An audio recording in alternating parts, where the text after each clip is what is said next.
and you're watching Midlands Today.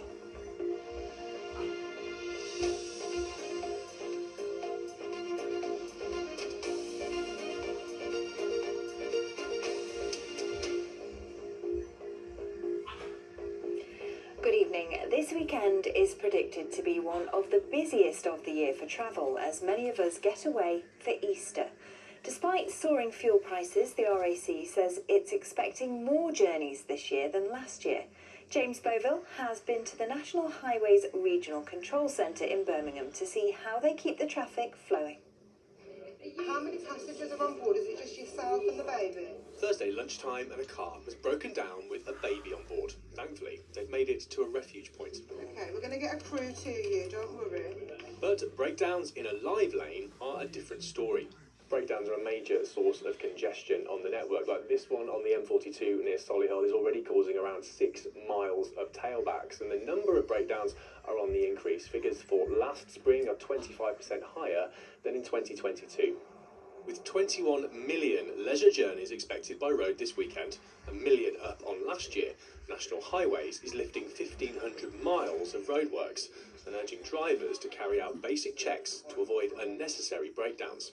So we recommend that people top up their vehicle with fluids, screen wash oil, make sure it's ready to go. They inspect their cars, so they make sure they've got plenty of tread depth left on their tyres, and they prepare, because unfortunately sometimes there are delays. Birmingham Airport is expecting 750,000 passengers over the 2-week school holiday, up 10% year on year. But bosses say problems with long security queues are largely resolved. The historic queues which you experienced in summer 24 are prevalent at Birmingham Airport now. We've got new security functions, we've got more baggage carousels, so the airport is just generally expanding to meet the needs of the passenger growth. We landed 2.5 hours ago now, and we're still in a queue to get through security. But you may have problems when you get to your destination, with some experiencing big queues as new EU entry rules come into effect. Our very own David Gregory Kumar sent us these pictures of 3-hour queues for his family to clear security in Tenerife. Back here and on the railways, if you're planning on using the West Coast Main Line to go north or south, there are no trains between Milton Keynes and London Euston from tomorrow until next Wednesday, or between Preston and Lancaster on Saturday and Sunday. The advice, as ever, is to check before you travel. James Boville, BBC Midlands Today. The mother of a young man from Cheltenham who died from testicular cancer after he was initially misdiagnosed is warning others not to take no for an answer. Zach Summers Cameron first felt symptoms in June 2024 but wasn't diagnosed until 4 months later when it had spread. Testicular cancer is the most common cancer in young men but has a high survival rate if detected early. If your son or brother or husband has a problem with one of their testicles, it's important that it's properly investigated and ask for a scan, and don't stop until you're given a scan or they're given a scan, as that will hopefully identify what the problem is and then stop it spreading like it did for Zach. A man's been jailed for life for murdering his wife weeks after she started divorce proceedings against him. 51-year-old Harminder Matu will have to serve a minimum of 18 years for strangling and stabbing 46-year-old Paramjit Kaur at their home in Albury at the end of March last year. Her family said she was kind and always there for others.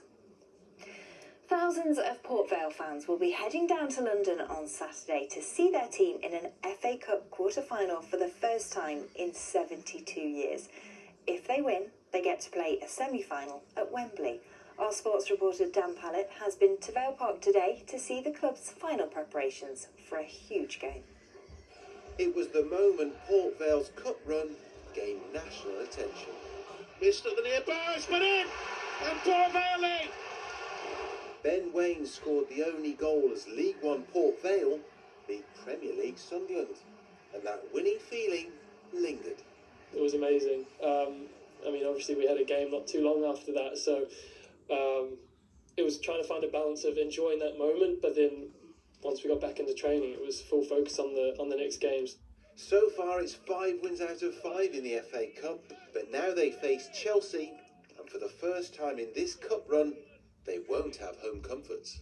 Obviously we had the advantage of playing at home, and we'll hold our hands up. It slowed the game down a little bit, and it into our hands. Away there, I can imagine the pitch is going to be absolute grease lightning. As you'd expect, there's also been a flurry of activity off the pitch. Well, it's been one hell of a week, as you can imagine. We've had some serious sales over the past week. Every day the team have really sort of had to really push through, and inquiries have been bigger than I've ever seen for the football club, as you can imagine, and it's just been fantastic. The Cup has also been a diversion for fans who've seen their side struggle at the bottom of League One.